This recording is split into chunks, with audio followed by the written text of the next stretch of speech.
is an island in Kafu Atoll located towards the northeastern side, about 21 to 22 kilometers from Malé. This boat ride needs to be pre-booked. We booked the ride from Seashine. You can see the phone number on the screen right now. It costs 150 MVR per person, but if you hold work visa here, it's 100 rupiah only. And the journey takes about 25 to 30 minutes by speedboat from Malé to Huraa. Boat departed at 11 and the sea looks beautiful. It's a sunny morning and we have high hopes. Here we go. Hi, this is us, myself Netma, and this is my loving husband Eranga. We are a couple working in Maldives. We both love exploring and our goal is to visit and experience as many islands as we can here in the Maldives. Huraa is a very small island, just 150 by 300 kilometers in size, so you can cover the whole perimeter on foot in about 3 hours. After a busy week, we finally had day offs together and we needed an escape from the concrete environment, dust and busy life in Malé. So we decided to go to Huraa where we could connect more with nature. It's been like 5 minutes since we landed here at Huraa jetty, but unfortunately it's raining. The two main reasons we wanted to visit Huraa were the lagoon full of mangroves and the Bikini beach.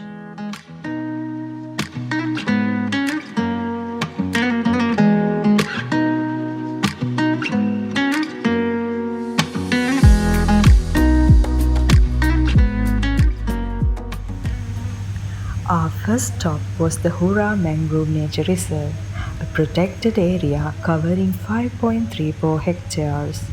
This unique ecosystem is home to 5 mangrove species. These mangroves play a crucial role in coastal protection and serve as nurseries for juvenile fish and safe nesting places for the birds.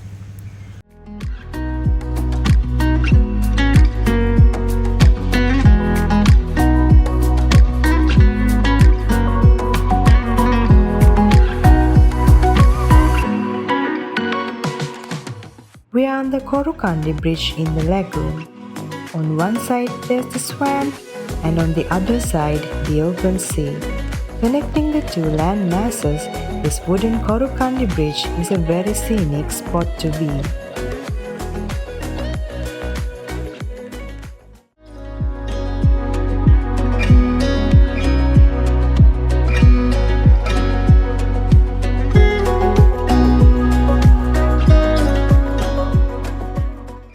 While we were on the bridge, the rain started again, and you can see how strong the wind is.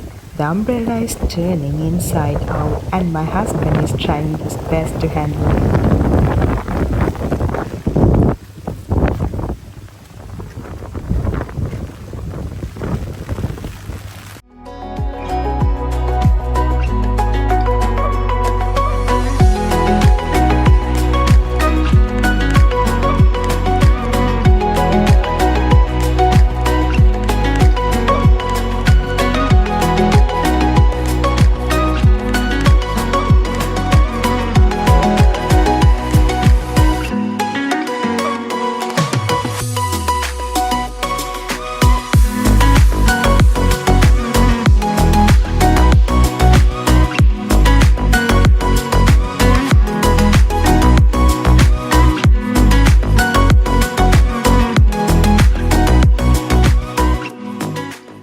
To take cover from the rain, we went under a boat on stilts and rested there for a few minutes, enjoying some homemade snacks and juice.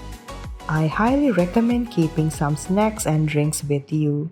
Plus, you usually have to walk a bit from the swamp or Bikini beach to reach a shop, so it's much easier to have something on hand while exploring.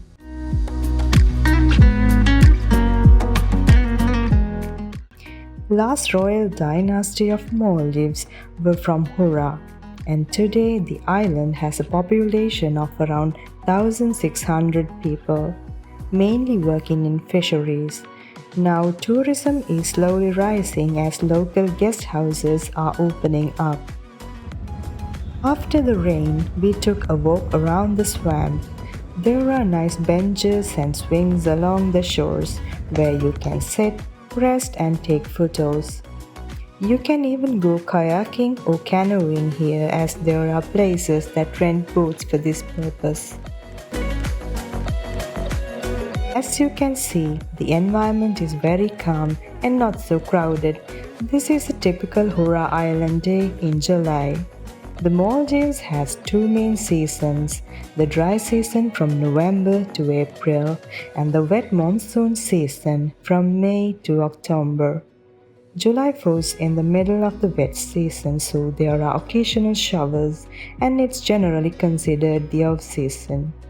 Afterwards, we walked towards the youth center of the island and turning right from there, we entered an open area that instantly reminded me of Jaffna, Sri Lanka. The sunny weather, the sea breeze, and the landscape had the same vibe. In the distance, we could see the Bikini beach.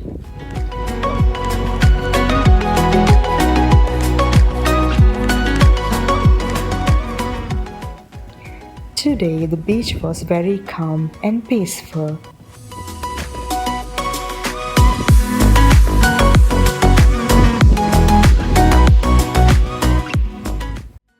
In the distance, right in front of us, you can see some water villas at the famous Club Med Kani on Huraa Island. We picked a hut, arranged some sunbeds and changed into our swimwear. There's no official changing area, but a net along the fence separates the beach from the local area, giving privacy and peace of mind.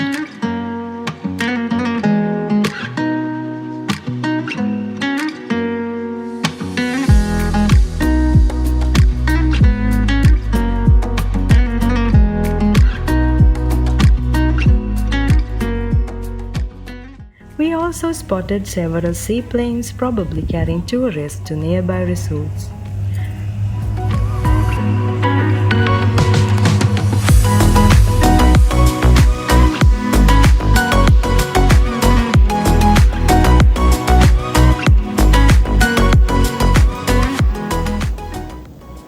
The water was incredible and the sand was smooth and white, so different from Malé where the seabed is rocky and rough.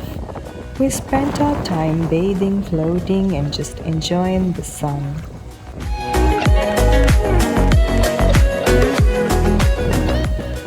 And another shower started, so we ran back to the hut.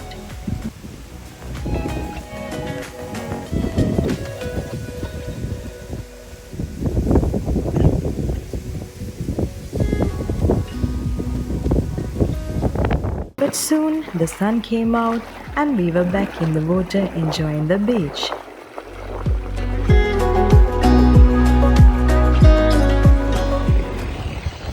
So after all, we headed back to the boating Huraa jetty for our departure.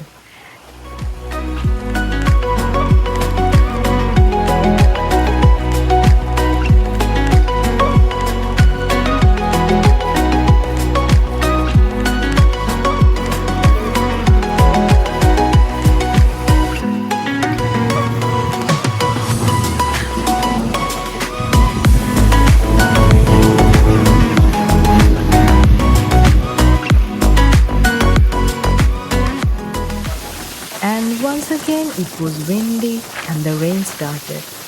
The sky grew a little darker and the rain got stronger.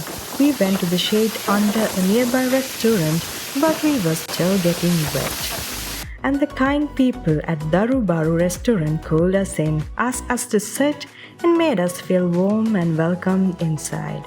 We tried their mocha and caramel latte. It was absolutely delicious. You can see the interior here. It's really cozy and inviting. The rain and wind were so strong out at the sea. It was almost creepy to look at even. After some time, when the storm calmed down, the crew decided it was safe to sail.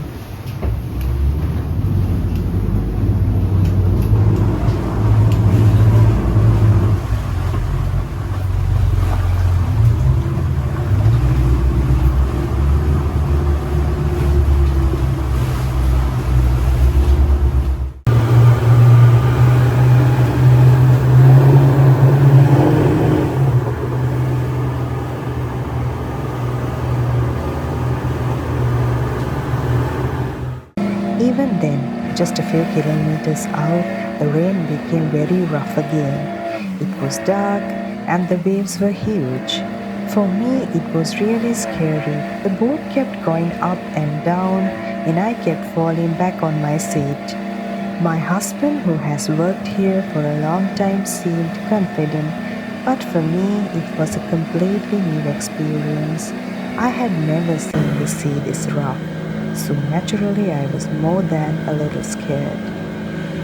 But we made it safely. From a distance, we could see the Malé Bridge, and by then the sea had calmed down. That was the end of our journey. With happy minds, joyful minds, but tired bodies, we headed back to our apartment in Malé. It was a wonderful day. And as they say, Maldives is the country of thousand islands. There's so much for us to explore, and we definitely will continue. So, see you